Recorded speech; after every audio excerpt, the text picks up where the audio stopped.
ठीक है,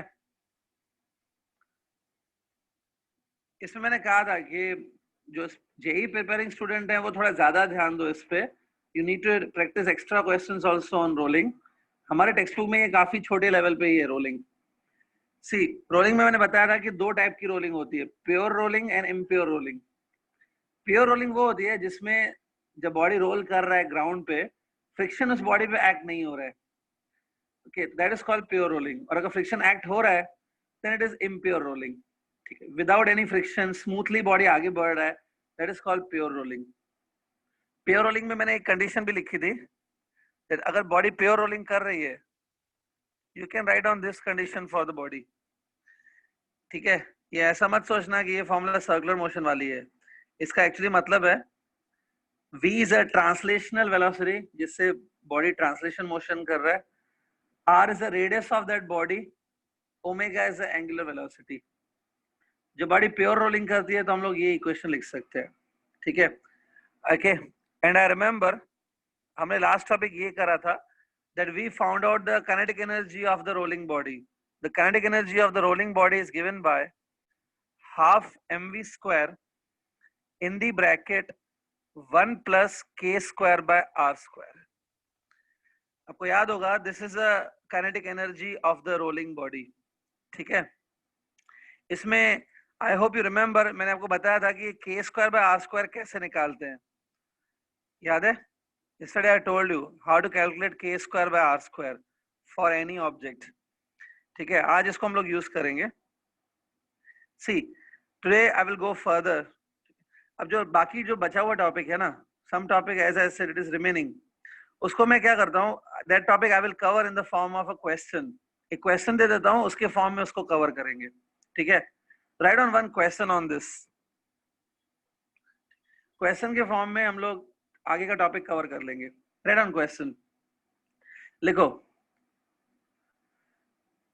a circular body is released from the top of an inclined plane.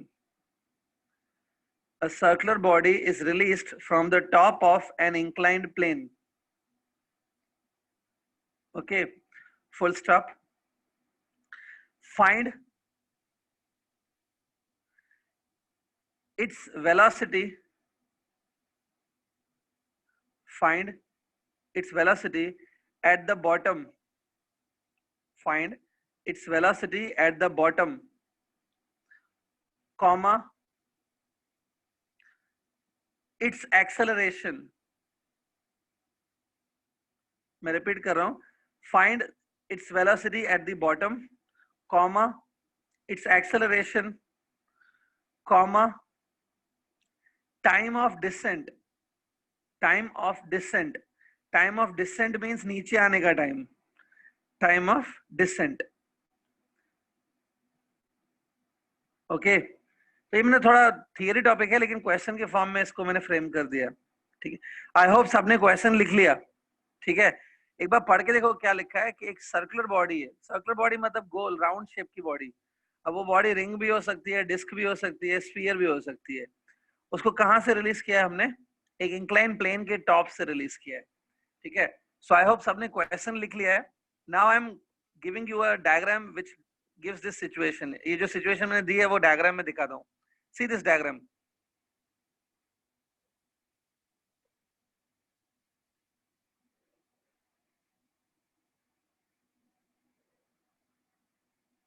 ये देखो, ये एक इंक्लाइन प्लेन है।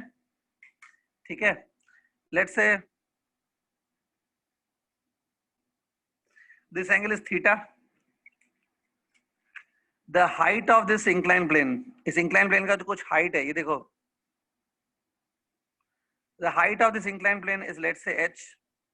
ठीक है, ये इस इंक्लाइन प्लेन का टॉप है ना, यहां से हमने एक ऑब्जेक्ट को छोड़ा है। ये देखो, सपोज ये ऑब्जेक्ट है, it may be a ring, disc, cylinder, sphere, anything. ठीक है, कोई राउंड ऑब्जेक्ट है, इसका जो रेडियस है वो r है। राउंड ऑब्जेक्ट्स ही रोलिंग कर सकते हैं, without round shape you can not role. Rolling के लिए राउंड शेप होना जरूरी है। अब देखो, जैसे आप इसको रिलीज करेंगे ना, तो I think because of the gravity ये नीचे आएगा, it will come down because of gravity. थोड़ा इमेजिन करो, आपने यहाँ से ऐसे कॉइन को छोड़ दिया या स्फीयर को छोड़ दिया, डू यू फील वो स्फीयर नीचे भी आएगा, लेकिन नीचे आने के साथ साथ रोटेट भी करेगा ना, it will rotate and come down ना, मतलब ये रोलिंग कर रहा है, it is doing rolling. Rolling का मैं डायग्राम ऐसे बना सकता हूँ, ये आगे जा रहा है, साथ में आप ऐसे बना लो, इसका मतलब ये रोटेट भी हो रहा है और आगे भी जा रहा है, दैट इज रोलिंग। ठीक है, रोलिंग करते करते वो ग्राउंड पे पहुंचेगा, जब ग्राउंड पे पहुंचेगा तब हमको इसकी वेलोसिटी निकालनी है, मतलब इसका ट्रांसलेशनल वेलोसिटी निकालना है, जिस वेलोसिटी से ये ट्रांसलेशन मोशन कर रहा है, we have to find out its velocity at the bottom. ठीक है, डायग्राम समझ में आया? ठीक है, सिंपल है, अभी सिंपल है। अब जब बॉडी यहाँ पे था, when body was here, the body was at rest, तो उसके पास काइनेटिक एनर्जी नहीं था बॉडी के पास, but there was potential energy with the body because of h height.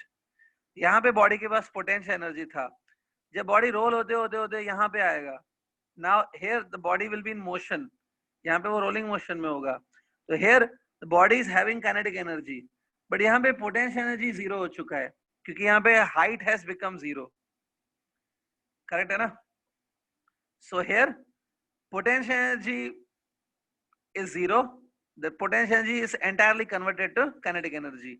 तो मैं यहाँ पे ऐसा लिख सकता हूँ, whatever is the kinetic energy at the bottom, it is equal to potential energy at the top। bottom पे जो kinetic energy है, it is equal to the top पे जो potential energy। इसको थोड़ा समझो, try to understand this now। ठीक है, अब यहाँ पे बॉडी अगर सिर्फ ट्रांसलेशन मोशन करता, अगर सपोज यहाँ पे जब बॉडी है, अगर वो सिर्फ ट्रांसलेशन मोशन करता, तो मैं लिखता कि उसकी काइनेटिक एनर्जी है हाफ mv²। लेकिन यहाँ पे बॉडी ट्रांसलेशन मोशन नहीं कर रहा है, रोलिंग मोशन कर रहा है, रोलिंग, अज्यूमिंग प्योर रोलिंग। तो अगर वो रोलिंग कर रहा है तो इसकी काइनेटिक एनर्जी कितनी होगी? It will be half mv² in the bracket 1 + k²/r²। ये हमने कल डिराइव किया था, it's a kinetic energy of the rolling body. Bottom point पे आने पर वो रोलिंग कर रहा है ना, तो ये काइनेटिक एनर्जी है। Potential energy at the top, जब बॉडी यहाँ पे था तो उसके पास पोटेंशियल एनर्जी होगी mgh, mg into h, ये आपको पता है, पोटेंशियल एनर्जी mgh लिया जाता है। तो this now from both sides mm gets cancel, हमको क्या फाइंड करना पता है? हमें ये v फाइंड करना है। v is a translational velocity of this rolling body at the bottom.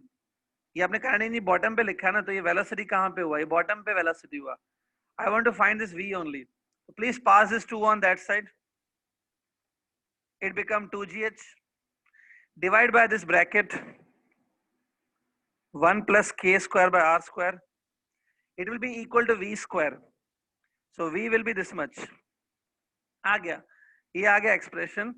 This is a formula for velocity of rolling body when it reaches to the bottom of an inclined plane। Easy, कहाँ difficult है?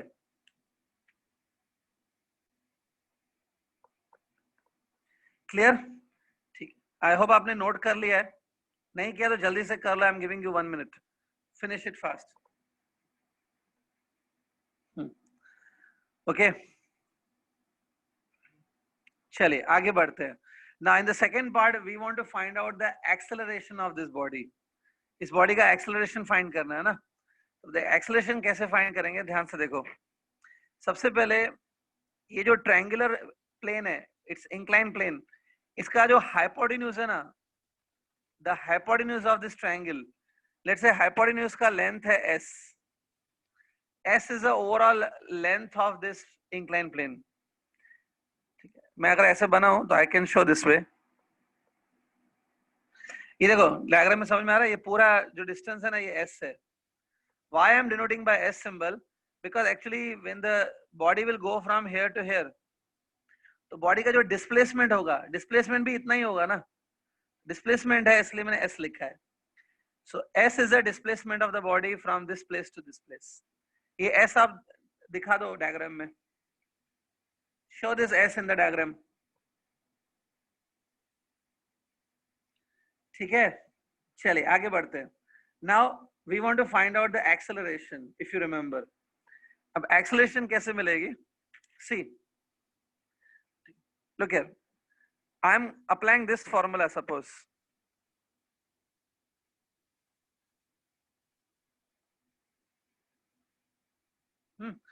मैं ये formula use करके ए निकाल सकता हूँ, acceleration of this body. अब कुछ फ्रेंड को डाउट आएगा, सर ये यूज क्यों कर रहे हो, why don't you use that one, v equals to u plus at. देखो इस इक्वेशन को छोड़ के बाकी जो दो इक्वेशंस हैं काइनेमेटिकल इक्वेशन, उन दोनों में टाइम का टर्म आता है, t आता है, t टाइम. आपको टाइम थोड़ी पता है यहाँ से यहाँ पहुंचने में कितना टाइम लगा, वो पता है क्या? टाइम भी हमको निकालना है. See the question, time of descent निकालना है. टाइम मालूम नहीं है, इसके लिए हम लोग विदाउट टाइम वाली इक्वेशन यूज कर रहे हैं. Getting? So this equation I am using. Okay, अब आपको याद होगा अगर शायद, ये इक्वेशन ट्रांसलेशन मोशन के लिए लगती है. रोटेशनल मोशन के लिए ये फॉर्मूला ऐसे हो जाती है, omega 2 square equal to omega 1 square plus 2 alpha theta.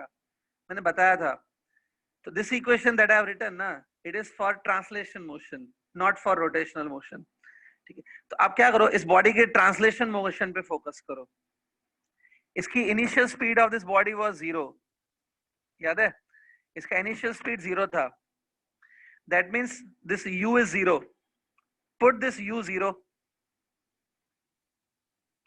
मैंने u 0 सब्स्टिट्यूट कर दिया. v is a final speed ना, फाइनल स्पीड मतलब स्पीड हेयर. यहाँ पे स्पीड कितनी है, ये है ना, तो ये v का स्क्वायर करो, v स्क्वायर, और यहाँ पे सब्स्टिट्यूट करो, तो v square will be this much, 2gh upon 1 plus k square by r square. ये है final speed of the sphere, ये है initial speed of the sphere. 2 acceleration of the sphere, and s is a displacement of the sphere. s यहाँ पर दिख रहा है, ये s है. ठीक है, so अब क्या होगा, अब वो करना है जो आपको आता है अच्छे से, 2 कैंसलेशन, ये तो पता है. ठीक है, निकालना क्या है, एक्सेलरेशन निकालनी है, करेक्ट? तो अब क्या करो, s को उस तरफ शिफ्ट कर दो, तो a की एक फॉर्मूला आएगी, gh divide by s in the bracket 1 plus k square by r square. ठीक है, अब यहाँ पे देखो एक टर्म आ रहा है h upon s, h upon s करके एक टर्म आ रहा है, h अपॉन s. सी, ये ट्रायंगल में if you apply sine theta, if you apply sine of this theta, sine theta will be h upon s. करके देख लो, sine theta will be h upon s. So ये जो h upon s है ना, it is going to be sine theta. तो h upon s की place पे साइन थीटा सब्स्टिट्यूट करो. So ultimately you will get a formula that acceleration equal to g sin theta divided by 1 plus k square by r square. ये formula आ जाएगी. See to it.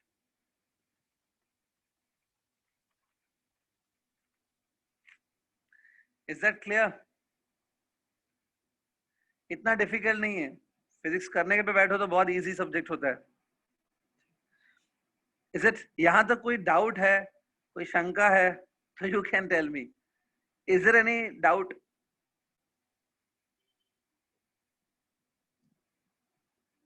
चलिए, अमन कुमार को कोई doubt नहीं है, और किसी को कोई डाउट है? नो? ठीक है, ठीक है, डाउट नहीं आ रहा है. ठीक है, अच्छी बात है. अब ये भी हो सकता है कि बिल्कुल ध्यान नहीं है, बिल्कुल ध्यान नहीं होने पे भी डाउट नहीं आ सकता है. आई होप, मैं अज्यूम कर लेता हूँ कि आपका पूरा ध्यान है. ठीक है, so I hope this is completed. सब कुछ नोट डाउन कर लिया आपने? ठीक है, क्लियर? ठीक है, अब क्वेश्चन पढ़ो. आपको एक लास्ट चीज और फाइंड करनी है. You need to find one more thing. You need to find time of descent. Time of descent भी निकालना है. मतलब टाइम ऑफ डिसेंट मतलब ये टॉप से बॉटम पर आने के लिए ये स्फीयर को कितना टाइम लगेगा. स्फीयर या रिंग या जो भी बॉडी है, the body will take how much time to reach from top to the bottom. वो टाइम भी निकालना है. ठीक है, तो उसके लिए मैं आपको हिंट देता हूं. आई am giving you one hint. You start. ये जो इक्वेशन यूज की ना आपने, हाँ, अब इसकी जगह आप दूसरा एक इक्वेशन यूज करो. s is equal to ut plus half at square. Use the equation s is equal to ut plus half at square. ठीक है, अब आपको इस टॉपिक का थोड़ा बहुत नॉलेज है, पुट अप द वैल्यूज और वहां से आपको टाइम मिल जाएगा. हिंट मैंने दे दिया.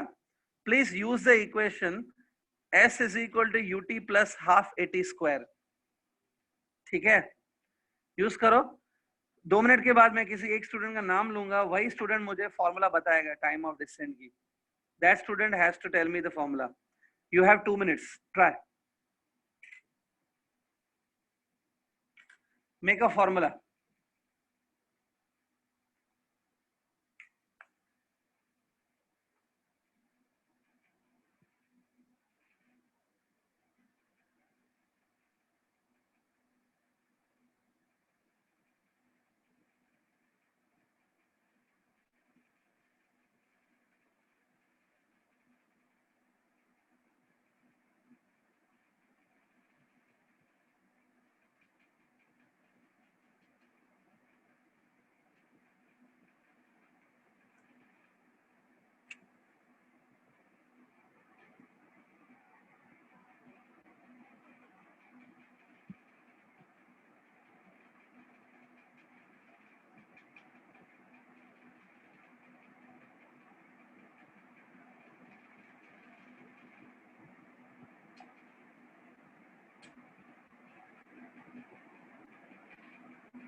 या सो आई होप आपने कर लिया होगा अभी तक.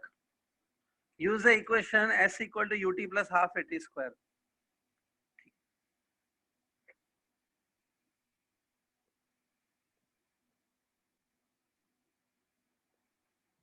ठीक है, अब जिसका मैं नाम ले रहा हूँ वो स्टूडेंट आंसर देगा. Aditya Shinde. Aditya Shinde, open your mic. Hello sir. हाँ, कौन बोल रहा है? आदित्य शिंदे. हाँ. हाँ, किया कुछ आंसर आया? नहीं सर, हाफ ही आया. s is equals to half g sin theta upon 1 plus k square by r square into t square. यहाँ आपको निकालना क्या है यार इसमें से? What t you want to square find? भी निकालना है, टाइम डिसेंट. टी निकालना है तो इतनी देर लगती है उसमें? अभी तो आपने एक ही स्टेप लिखा है, जल्दी करो. I want answer from you only. जल्दी बताओ आंसर.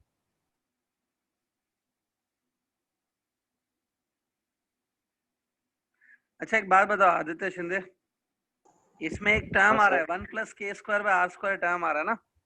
हाँ. ये इसमें के स्क्वायर बाय आर स्क्वायर में ये के क्या है? व्हाट इज दिस के एक्चुअली? के ये angle of radius of gyration. Radius of gyration. हाँ हाँ, गायरेशन. हाँ, तो इसमें देखो एक जो टर्म आ रहा है वो है, पहले स्क्रीन पे भी देख सकते हो. ये टर्म जो आ रहा है इसमें आ रहा है के स्क्वायर बाय आर स्क्वायर. कल मैंने एंड में बताया था कि के स्क्वायर बाय आर स्क्वायर कैसे निकालते हैं. Can you tell me how much is k square by r square for solid sphere? 1/2. Solid sphere के लिए ना? ठीक है. हाँ. डिस्क के लिए? डिस्क के लिए भी 1/2 है सर. और सॉलिड स्फीयर के लिए 2/5. अच्छा, मतलब ध्यान है आपका थोड़ा बहुत. ठीक है, गुड. चलो जल्दी कंप्लीट करो. Close your mic. See students, I hope answer आ चुका है. ठीक है. See I am writing here time का फॉर्मूला लिख रहा हूं मैं. Time of descent of this sphere will be under root of 2s, बराबर है ना, in the bracket 1 plus k square by r square divided by g sin theta. I hope ये आ चुका है आपका. Is it an answer everybody? ऐसा कुछ मिला है क्या आंसर? अब देखो इसमें yes, this must be the answer. इसमें थोड़ा मॉडिफिकेशन करना है. Yes, now we need to have a small change here. एक काम करो, if you remember h divided by s was sin theta ना? h divided by s is sin theta. So यहाँ से s की फॉर्मूला बनाओ. s will be h divided by sin theta. ये s की वैल्यू यहाँ पे सब्स्टिट्यूट कर दो. सी फाइनल एक्सप्रेशन में s नहीं होना चाहिए. We don't want s to be present in the final expression. Final expression में h चलेगा, h होना चाहिए. We need in terms of h. तो डाल दो s की वैल्यू, ये डाल दो, थोड़ा सॉल्व करो. अगर टाइम मिलेगा 1/sin theta √ 2h/g 1 + k²/r². This will be time of descent. बराबर है? Got it? This is the final expression that you have to reach. 1/sin theta √ 2h/g. See, student, ये भी wrong नहीं है, but I do not want in the terms of s. I want in terms of h. h is the height of inclined plane. ठीक है? अब student यहाँ पे मैं एक एक्स्ट्रा चीज बता देता हूँ जो आपको जिसपे हुआ एमसीक्यूज आते हैं नीट और जेई में. एक एक्स्ट्रा पॉइंट बता रहा हूँ. This point is not mention in your text book. Text book में ये पॉइंट नहीं है, एक्स्ट्रा है related to this formula. JEE और नीट के लिए रिक्वायर्ड है ये पॉइंट. सी सिंपल पॉइंट है. Look here, if you remember, ठीक है, yesterday we discussed how to find 1 + k, how to find k²/r². ठीक है, k²/r² कैसे फाइंड करते हैं मैंने कल बताया था. रिंग के लिए k²/r² होता है 1. ठीक है, हॉलो स्फीयर के लिए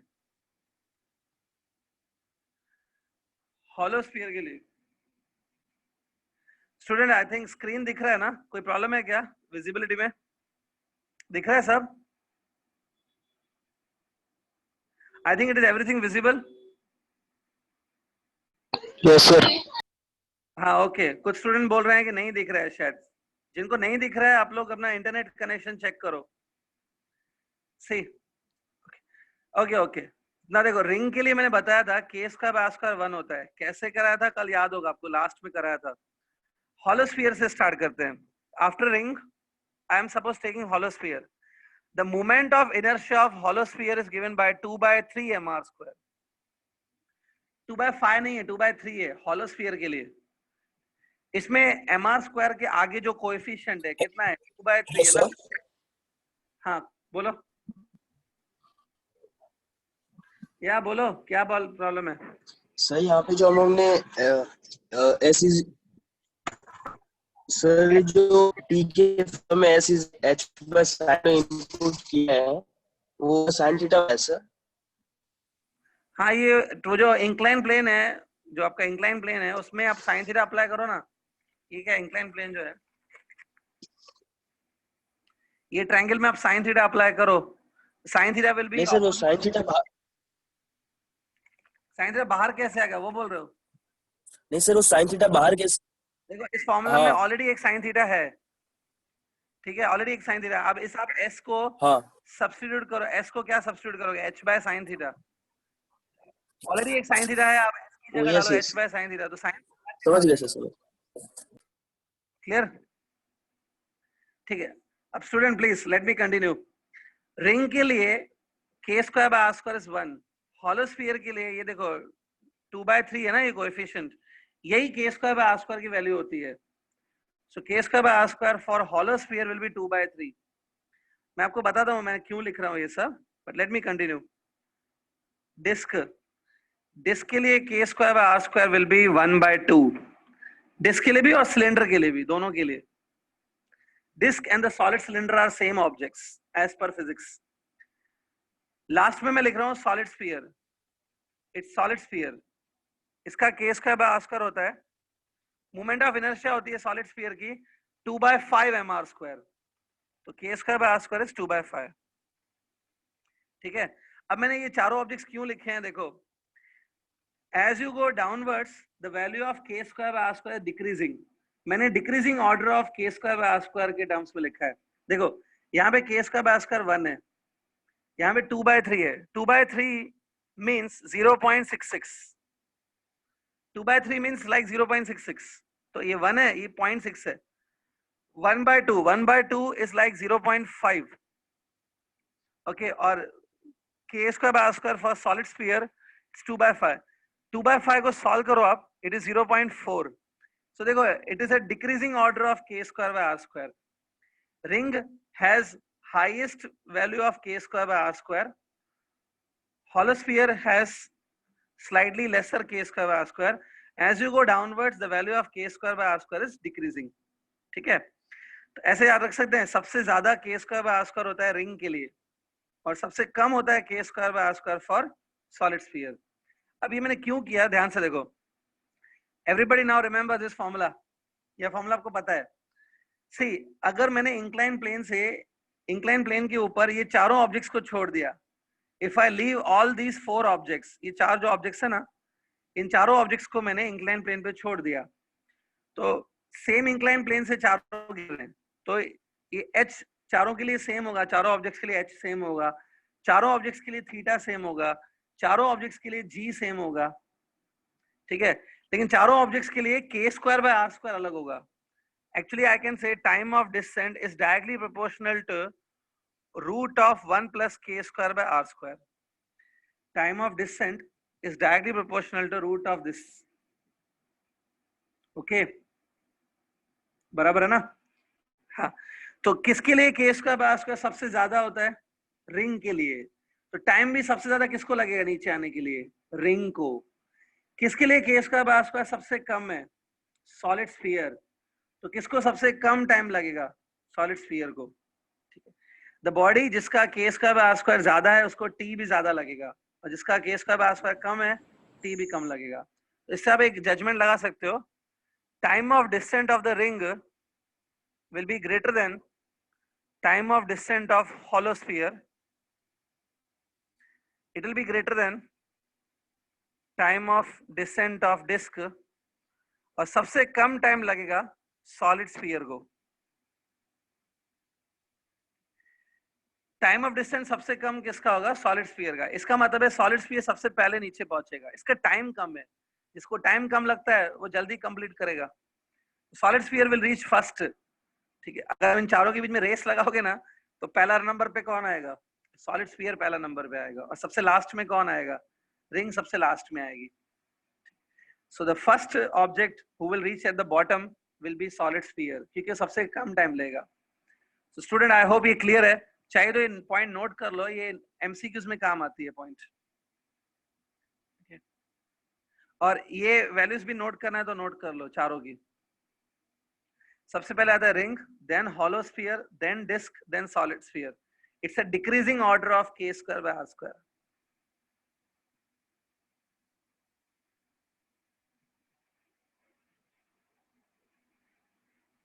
आई होप स्टूडेंट्स ये क्लियर है सब.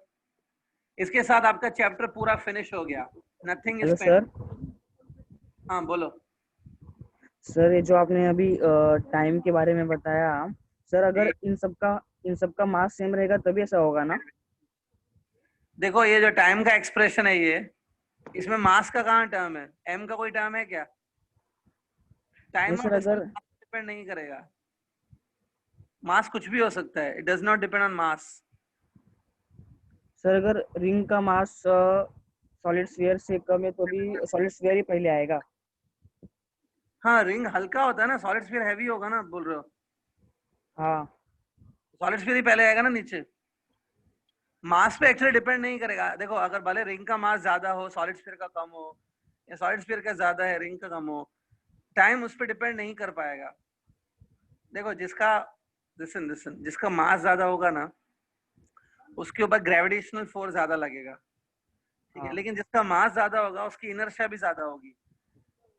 मतलब आप ऐसा सोच रहे हो शायद, जिसका मास ज्यादा होगा वो जल्दी जल्दी नीचे आएगा हैवी होने की वजह से. हाँ. जिसका मास ज्यादा होगा उस पर ग्रेविटेशनल फोर्स mg ज्यादा लगेगा, क्योंकि उसका m ज्यादा है. लेकिन उस बॉडी का इनर्शिया भी ज्यादा होता है. मोमेंट ऑफ इनर्शिया भी मास पे डिपेंड करता है ना. Moment of inertia suppose 2/5 mr square, तो भी m पे डिपेंड करता है. इनर्शिया ज्यादा होगा तो बॉडी जल्दी नीचे नहीं आएगा. Inertia will oppose any change in the state of the body. मतलब मास अल्टीमेटली डिपेंड नहीं करता है. फॉर्मूला तो यही बता रहे हैं ना, इस फॉर्मूला में मास का कहाँ टर्म. ठीक है, it is independent of mass. Okay sir. ठीक है students, I think it is clear now.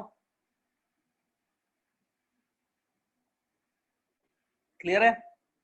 ठीक है, तो आज के बचे हुए टाइम में हम लोग क्या करेंगे, will start some numericals also, 2-4 numerical और कर लेते हैं हम लोग to make it more clear. Today we will do numericals on rotational motion topic. ठीक है, right on. First numerical now, numerical लिखो, राइट ऑन. ठीक है, लिखो the radius of gyration, the radius of gyration of a body about an axis, the radius of gyration of a body about an axis passing through a point, passing through a point 5 centimeter away, passing through a point 5 centimeter away from CM, from CM, CM मतलब center of mass, from CM is, from CM is 13 centimeter, 13, 13 centimeter, full stop. Find radius of gyration of the body, find radius of gyration of the body about an axis, about an parallel axis लिखो, मैं repeat कर रहा हूं. Find the radius of gyration of the body about parallel axis, about parallel axis passing through CM. Find the radius of gyration of the body about parallel axis passing through CM. I hope question लिख लिया आपने. एक बार read कर लो question.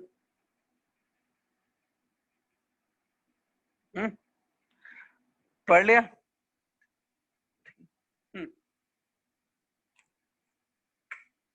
ठीक है, काफी simple question है actually, but since it is the first question मैं करा देता हूं इसको. लुक हियर, इमेजिन एक बॉडी है, it's a body of any shape. हर बॉडी के पास सेंटर ऑफ मास होता है.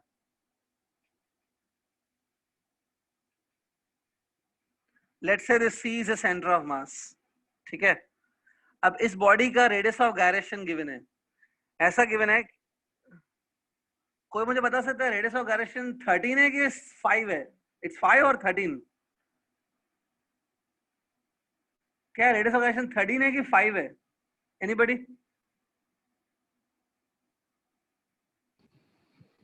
Yes, radius of gyration is 13.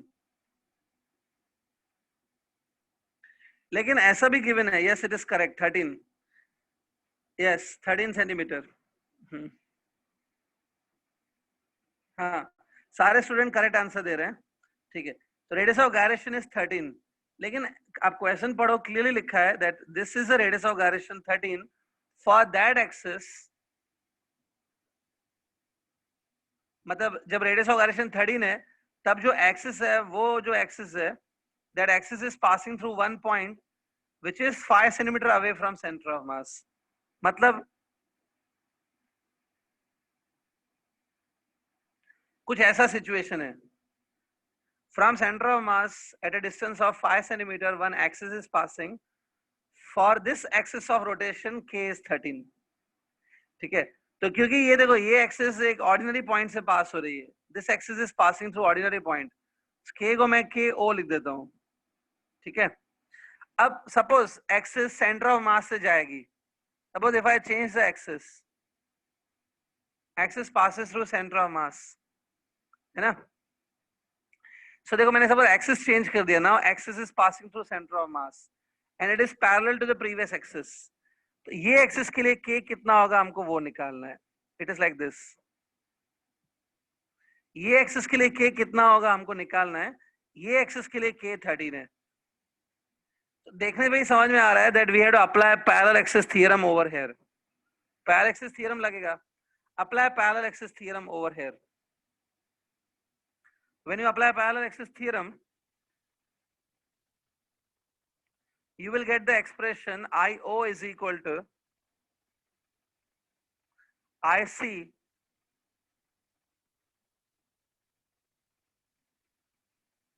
plus MH square, right?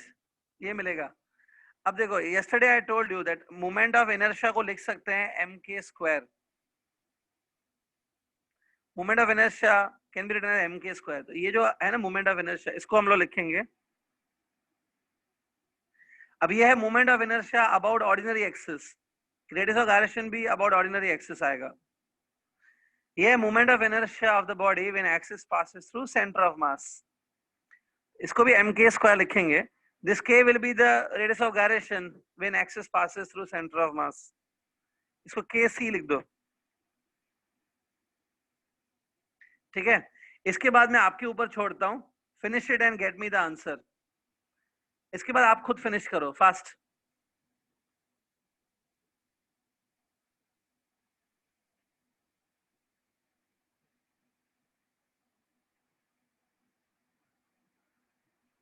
हाँ, साहिल पाटिल, अमन पठान, राहुल लोहार, पवन पांडे, कविता Dubey, all are correct। Rahul Nair, Sahil Dalal, yes you are correct। मुरनाली, Aryan परदेसी, अखिल नायर, सिमरन, Sumit Vishwakarma, all are correct। चलो, मतलब ध्यान है आप लोग का, ठीक है, good. Finish it, answer is 12 centimetre, ठीक है? तो ये जो एक्सिस है, ये एक्सिस के लिए radius of gyration will be 12, ये एक्सिस के लिए इट इज 13, ठीक है? Clear? I hope it's over now, ठीक है? चलिए आगे बढ़ते हैं, let's try second question now. चलिए सेकंड क्वेश्चन स्टार्ट करते हैं, right on,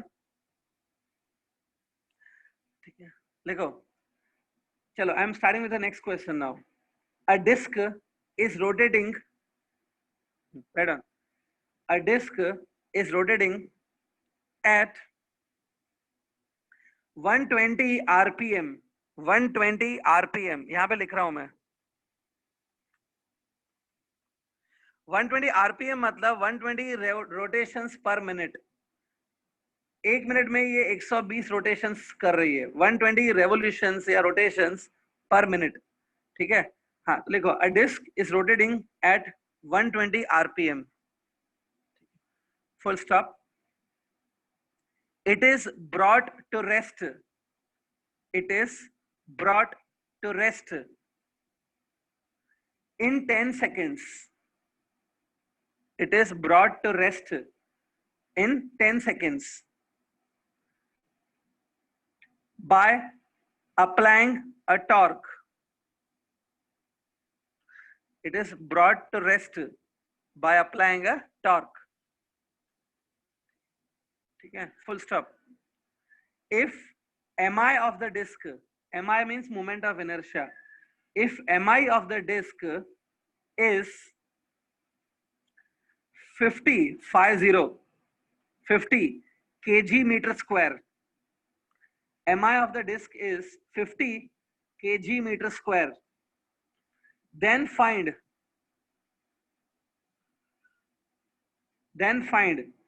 the value of torque, then find the torque, torque find करना है, then find the torque or value of torque, जो भी, ठीक है? क्वेश्चन लिखा सबने? ठीक है, चलो अब ये क्वेश्चन मैं एक्सप्लेन कर देता हूँ, क्योंकि इसमें कुछ आरपीएम का कॉन्सेप्ट है, जिसको भूल गया होगा मैं समझा देता हूँ। See here carefully.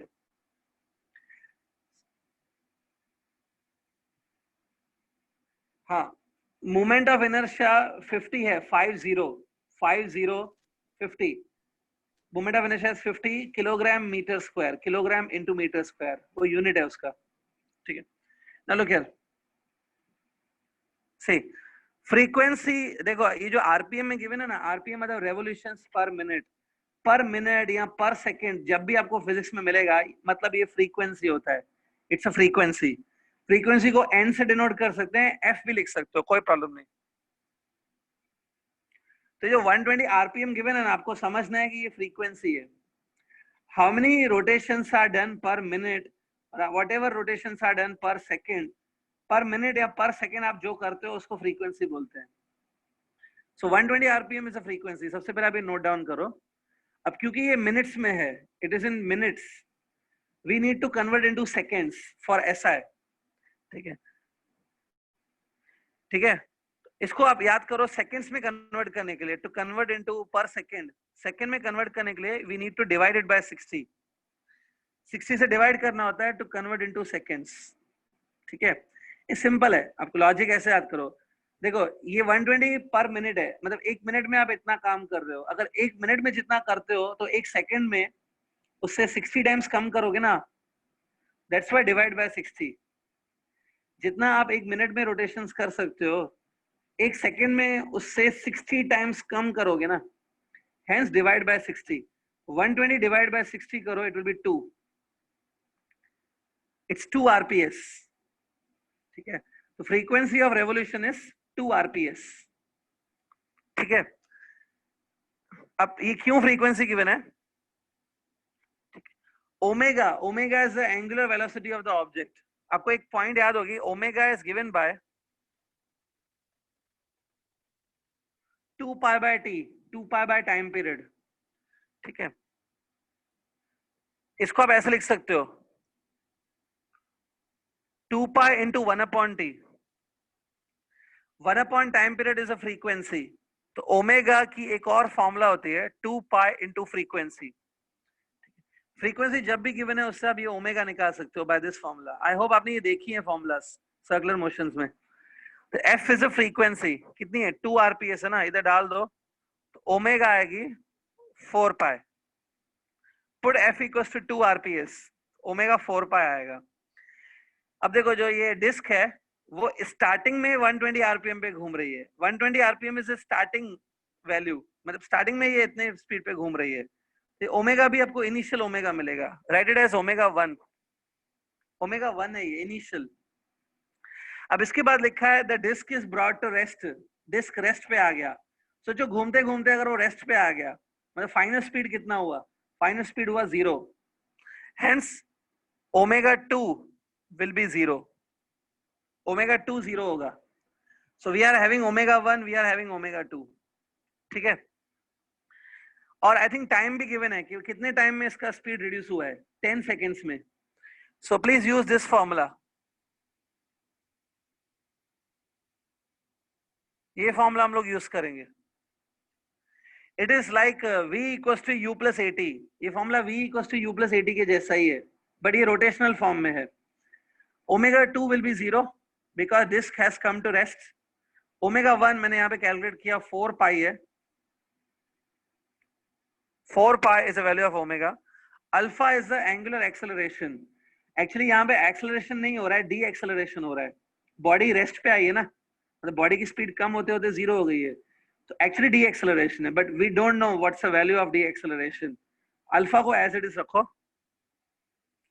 Time 10 seconds है ना, तो पुट द टाइम 10 सेकेंड। इसको सॉल्व करो, आपको अल्फा आ जाएगा। Alpha will come minus 4 pi by 5। Alpha will be minus 4 pi by 5। देखो अल्फा ऑटोमेटिकली माइनस में आ रहा है। अल्फा नेगेटिव में आने का मतलब होता है कि आई थिंक ये डी एक्सेलरेशन है, इट्स अ डिसेलरेशन। ठीक है, तो alpha is minus 4 pi bye 10, that is minus 2 pi by 5। ठीक है, alpha is minus 2 pi by 5। Alpha का यूनिट होता है रेडियन पर सेकेंड स्क्वायर। अब थोड़ा आगे आप खुद सोचो टॉर्क कैसे निकालेंगे। Torque is given by I into alpha. जो बॉडी पे टॉर्क लग रहा है ना, torque is given by I into alpha. याद होगा ये फॉर्मूला। तो अल्फा आपके सामने पुट अप, मैंने I भी आपको दिया है, I have given you I also. Substitute, torque आ जाएगा। नो डाउट टॉर्क नेगेटिव में आएगा। नेगेटिव टॉर्क मतलब इस टॉर्क की वजह से स्पीड कम हो रही है, that's why it is coming in the negative direction. Negative sign आप इग्नोर कर सकते हो, टॉर्क फाइंड आउट करो।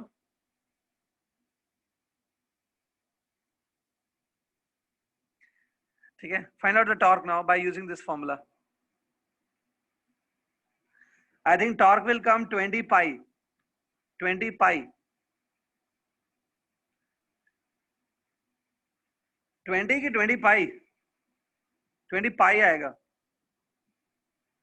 ठीक है, अब 20 पाई में क्या करो, पाई की वैल्यू सब्स्टिट्यूट करो। हाँ 20 पाई है ना, तो पाई की वैल्यू 3.14 सब्स्टिट्यूट करो, आ जाएगा आपका आंसर 60 पॉइंट समथिंग आएगा, 60 के थोड़ा आगे जाएगा आंसर। ठीक है, टॉर्क का जो यूनिट होता है मैंने बताया था, टॉर्क का यूनिट होता है newton metre. Newton metre, r into F.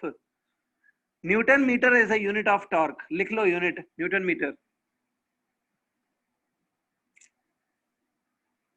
Yes 62.8 will be the answer, 62.8। ठीक है, यूनिट इज न्यूटन मीटर।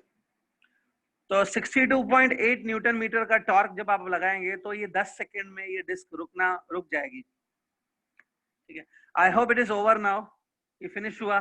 चलिए एक और क्वेश्चन ट्राई करते हैं। Right on the next problem.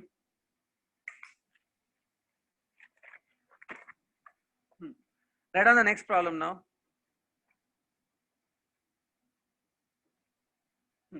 चलो क्वेश्चन में डिक्टेट कर रहा हूं, राइट ऑन।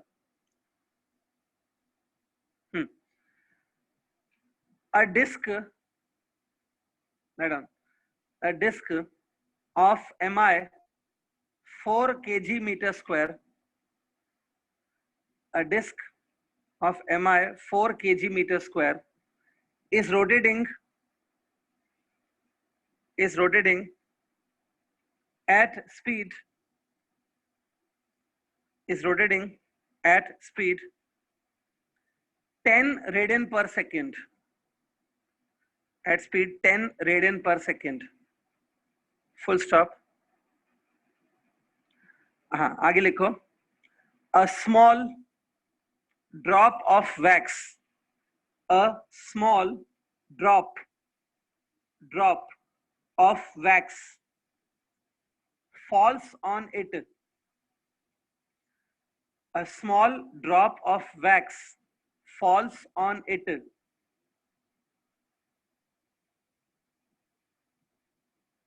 देखा, and stick to it, and stick to it, stick to it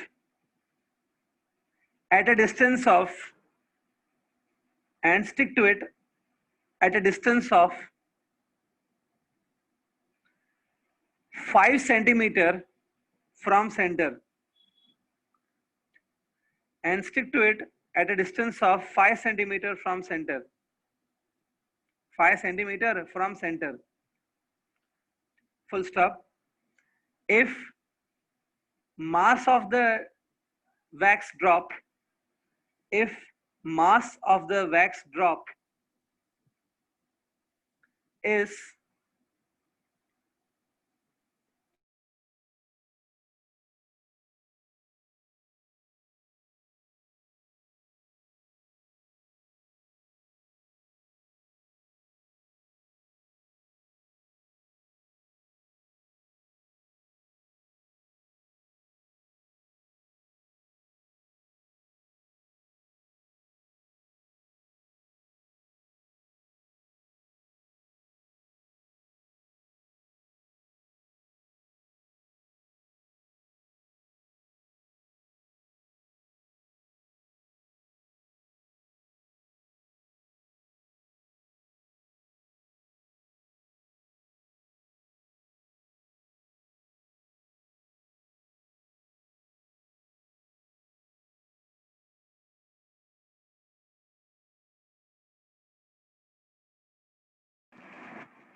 okay student, sorry for interruption, बीच में कुछ प्रॉब्लम आ गया।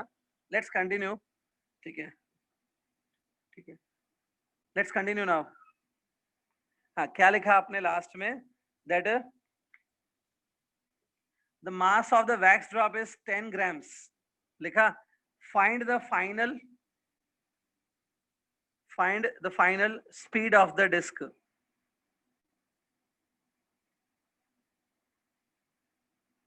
Find the final speed of the disk. ठीक है, या से क्वेश्चन में किसी को कोई प्रॉब्लम नहीं है ना? मेरा जो स्क्रीन है वो उसको प्लीज हाईलाइट कर दो स्क्रीन को।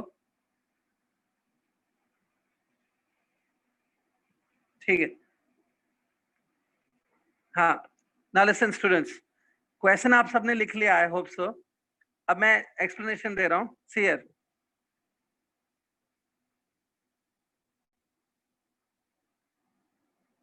इमेजिन अगर ये एक डिस्क है, इट्स अ डिस्क, और ये रोटेट हो रहा है अराउंड दिस एक्सिस।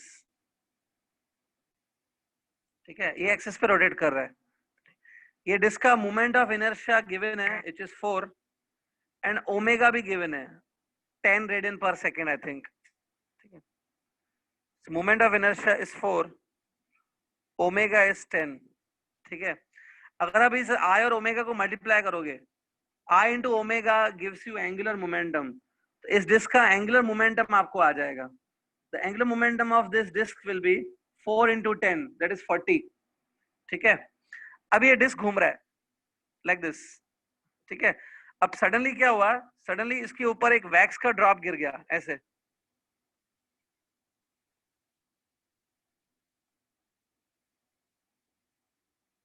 सी ऐसे ऊपर से आके एक वैक्स का ड्रॉप इसके ऊपर गिर गया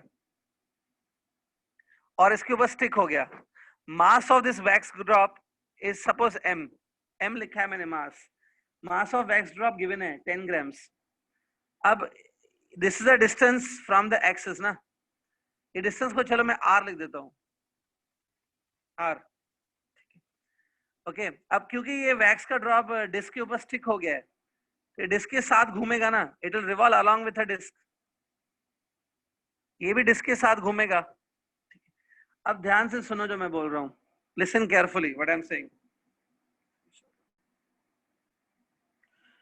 जो स्टूडेंट लीव कर रहे हैं ना, उनको कल पता चलेगा क्या आपकी हालत होती है। एक या दो स्टूडेंट ने लीव किया है अभी,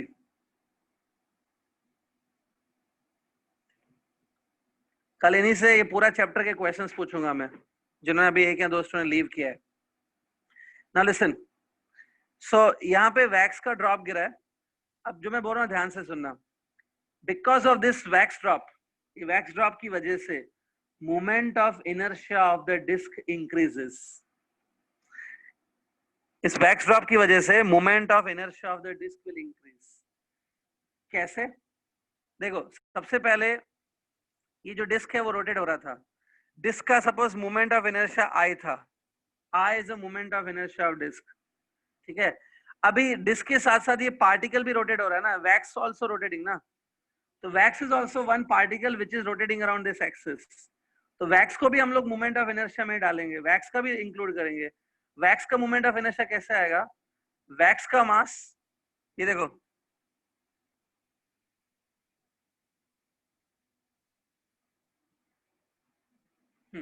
वैक्स का मास और वैक्स का डिस्टेंस कितना है एक्सिस से, r है ना, तो r स्क्वायर। देखो, मास इनटू डिस्टेंस स्क्वायर। जब ये वैक्स का पार्टिकल नहीं था, when it was not there, तब तो हम लोग इसको इंक्लूड नहीं करेंगे। Moment of inertia of the disc was i। अभी भी डिस्क है, now also disc is there, लेकिन साथ में ये wax is like a extra particle, wax एक एक्स्ट्रा पार्टिकल आ गया, तो ये वैक्स का मास इनटू डिस्टेंस स्क्वायर। जब आप मोमेंट ऑफ इनर्शिया कैलकुलेट करते हो, do you take all particles? Suppose ये डिस्क n पार्टिकल्स की बनी हुई है, तो सारे के सारे n पार्टिकल्स आप इंक्लूड करते हो ना, तो यहाँ पे एक पार्टिकल एक्स्ट्रा आ गया विच इज वैक्स। तो याद रखो, वैक्स के गिरने से क्या होगा, moment of inertia of the disc will increase, moment of inertia बढ़ेगा। पहले डिस्क का मोमेंट ऑफ इनर्शिया था let's say i which is 4 given, now it will become i plus mr square। ठीक है, तो वैक्स गिरने से मोमेंट ऑफ इनर्शिया बढ़ता है, it become i plus mr square। देखो, ये जो आखिरी पार्टिकल मैंने इंक्लूड कर दिया, इट इज अ वैक्स, अभी हो गई टोटल मोमेंट ऑफ इनर्शिया। तो याद रखो, वैक्स गिरने से इसका मोमेंट ऑफ इनर्शिया बढ़ गया डिस्क का। ठीक है, लेकिन पता है, जब वैक्स गिरा इसके ऊपर, we will assume that there is no external torque acting on the disc. ये वैक्स का ड्रॉप है ना, सपोज जेंटली इसके ऊपर गिरा है, बहुत वैक्स ड्रॉप ने कोई ज्यादा फोर्स नहीं लगाया होगा, almost torque acting on this system is zero. In absence of torque, the angular momentum of the system remain conserved. ठीक है, थोड़ा हाइपोथेटिकल क्वेश्चन है, एक काम करो, ऐसे याद करो, वैक्स और डिस्क मिला के एक सिस्टम है, wax and disc together is a system. Disc was having angular momentum earlier, disc का एंगुलर मोमेंटम था 4 into 10, that is 40. Wax was not having any angular momentum in the beginning. जैसे wax गिरा, wax की वजह से the moment of inertia of the disc got increased, so omega will decrease. ये conservation of angular momentum पे है question. If I increases, omega will decrease. ठीक है, ये suppose final omega है, it's a final omega with which this system is rotating. Final I, final omega, multiply them, this become final angular momentum, and initial angular momentum is given by initial I into initial omega. ये दोनों को equal ले लो. ठीक है, बात समझ में आई? It is based on law of conservation of angular momentum. ये है angular momentum before wax falls और ये है angular momentum after wax falls. ठीक है, देखो इस क्वेश्चन को हम लोग सॉल्व कर लेंगे, अभी कैलकुलेशन पार्ट है. जिनको अभी डाउट है ना सर ये कैसे हुआ, मतलब आय कैसे बढ़ गया, फीलिंग नहीं आ रहा है, विजुअलाइजेशन नहीं आ रहा है इस चीज का, तो मैं आपको इसका एक हल्का सा सिंपल एन एग्जांपल दे देता हूँ, उससे आपको इसका फीलिंग आ जाएगा. सही, एक बात बताओ, जस्ट इमेजिन करो कि एक फैन घूम रहा है, वन फैन इज रोटेटिंग. ठीक है, देख लो ये fan, see this fan rotate हो रहा है ना. अब इस फैन को इमेजिन करो कि ये रोटेट हो रहा है. नाउ सपोज इस फैन के ऊपर मैंने क्या किया, इस फैन के ऊपर सपोज मैं 5 किलोग्राम का एक मास बांध दिया, सडनली बांध दिया, 5 किलोग्राम का मास इस फैन के ऊपर बांध दिया. जैसे यहाँ पे वैक्स गिर रहा है ना, वैसे सपोज 5 किलोग्राम का कोई ऑब्जेक्ट इस फैन पे ऊपर गिरा और स्टिक हो गया. ठीक है, तो आपको क्या लगता है फैन उतनी ही स्पीड पे घूमता रहेगा? नहीं, फैन का स्पीड कम हो जाएगा, क्योंकि अगर मैंने 5 किलोग्राम का ऑब्जेक्ट इसके ऊपर बांध दिया, मैंने कोई टॉर्क नहीं लगाया, खाली 5 किलोग्राम इसमें ऐड कर दिया, तो फैन की स्पीड डेफिनेटली कम हो जाएगी, क्योंकि फैन का मोमेंट ऑफ इनर्शिया बढ़ जाएगा. So I got increased, omega get decreased. ठीक है, फैन पे 5 किलोग्राम का मास चिपका दो तो फैन अपने आप स्लो डाउन हो जाएगा, मतलब उसकी ओमेगा डिक्रीज हो जाएगी. ठीक है, अब देखो this is initial I, initial omega, it is 40, 4 into 10. This is moment of inertia of disk only, which is 4. This m is a mass of the wax drop, जो I think 10 ग्राम है. 10 ग्राम को आप किलोग्राम में convert करो, convert 10 gram into kilogram, it is 10 power minus 2. And r is a distance. ये r कितना given है? I think it is 10 centimeter. 10 centimeter given है ना? R is 10 centimeter. If you convert 10 centimeter into meters, it will be 0.1. अच्छा, sorry, 5 centimeter given है ना? Sorry, R is 5 centimeter. So देखो R 5 centimeter है. So if you convert into meters, it will be 5 into 10 power minus 2. ये R square हो गया.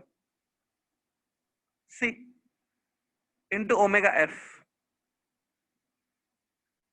ठीक है, अब आप इसको आगे बढ़ना शुरू करो, मैं भी आंसर देता हूं, but you also try get the omega F from this. Try करो, ओमेगा F निकालो, मैं भी आपको आंसर दूंगा, डोंट वरी.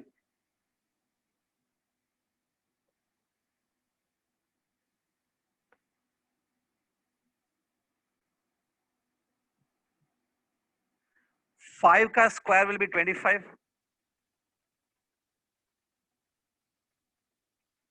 अरे बाप रे, काफी छोटा टर्म बन गया एक्चुअली. या स्टूडेंट्स, ये काफी छोटा टर्म हो गया है. इतना छोटा टर्म आप 4 में जब आप ऐड करोगे तो you can neglect the 4, you can neglect this term actually. But ठीक है, एक काम करो, इसको आगे सॉल्व मत करो, because actually this term is negligible compare to 4. अगर मैं इसको नेग्लेक्ट कर दूंगा ना, मतलब मैंने वैक्स को नेग्लेक्ट कर दिया, तो ओमेगा फिर से 10 ही आएगा, 10 रेडियन पर सेकेंड. आगे सॉल्व मत करो, numbers are not correct. Numbers से इतना अच्छा आंसर नहीं आ रहा है. जो मैंने numbers दिए हैं वो इतने proper नहीं है. आपको method समझना है. Method समझ के लो. In the exam they will give you in such a way that this term will not be negligible. ये term negligible नहीं होगा. अभी फिलहाल ये term बहुत ही ज्यादा छोटा है compared to 4. ठीक है, term 10 power minus 6 में चला गया है. ठीक है. In the exam they will give you in such a way that this term will not be negligible. ठीक है. आज क्या अगर आप मेथड समझ के लो, एग्जाम में आपको नंबर्स करेक्टली दिए होंगे. ये नंबर्स सही नहीं है. ओमेगा एफ फाइनली क्या आएगा? It will B 40 divide by 4 plus 25 into 10 power minus 6.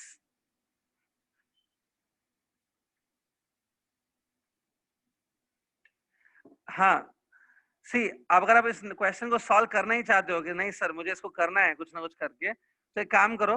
Wax का जो मैंने मास दिया है, वैक्स का मास मैंने 10 ग्राम्स दिया है. ठीक है, उसको भले आप थोड़ा बढ़ा दो, 1 किलोग्राम कर दो. ओके, मेक इट 1 किलोग्राम, तो शायद थोड़ा चेंज होगा. और रेडियस भी मैंने 5 सेंटीमीटर दिया है, उसको 1 मीटर कर दो. तो मतलब नंबर्स, मास और रेडियस बढ़ाओ वैक्स का, तो आपका आंसर थोड़ा बहुत निकलेगा. Don't worry. सी जो स्टूडेंट इसमें भी टेंशन ले रहे हैं कि ये सर करो ऐसे वगैरह, आप वो मतलब फिजिक्स का मेन इंटेंशन होता है आपको ये प्रोसीजर समझ में आना चाहिए. प्रोसीजर समझ गया तो एग्जाम में कर सकते हो. ठीक है, तो सॉल्व करना, अल्टीमेटली फाइनल रिजल्ट निकालना, वो आपका एम नहीं होना चाहिए. यहाँ पे आपका एम होना चाहिए ये चीज को समझना कि कैसे की गई है. एग्जाम में नंबर्स कुछ अलग भी आ सकते हैं. एग्जाम में वापस ये 40 थोड़ी आएगा. एग्जाम में 100 दे देंगे तो क्या करोगे? तो प्लीज सॉल्व मत करो, छोड़ दो, चलेगा. Understand the procedure what we did, वो काम का है. काफी इंपॉर्टेंट क्वेश्चन है ये. ठीक है, सो वैक्स ड्रॉप गिरा and this is the way you can proceed and final omega आपको निकलेगा. ठीक है, सो आई होप ये क्लियर हो गया. With this one rotation motion is over. कल भी मैं 2 या 3 सम्स और कराऊंगा रोटेशन मोशन के ऊपर. Will do 2 or 3 more questions tomorrow. Okay, और उसके बाद हम लोग शायद न्यू चैप्टर स्टार्ट करेंगे. ठीक है, और आज जो स्टूडेंट बीच बीच में लेफ्ट किए हैं ना, ठीक है, अब टेंशन मत लो. कल उन स्टूडेंट से पूरे की पूरी क्वेश्चन आंसर्स की पूरा क्विज कंपटीशन खेलेंगे. ठीक है.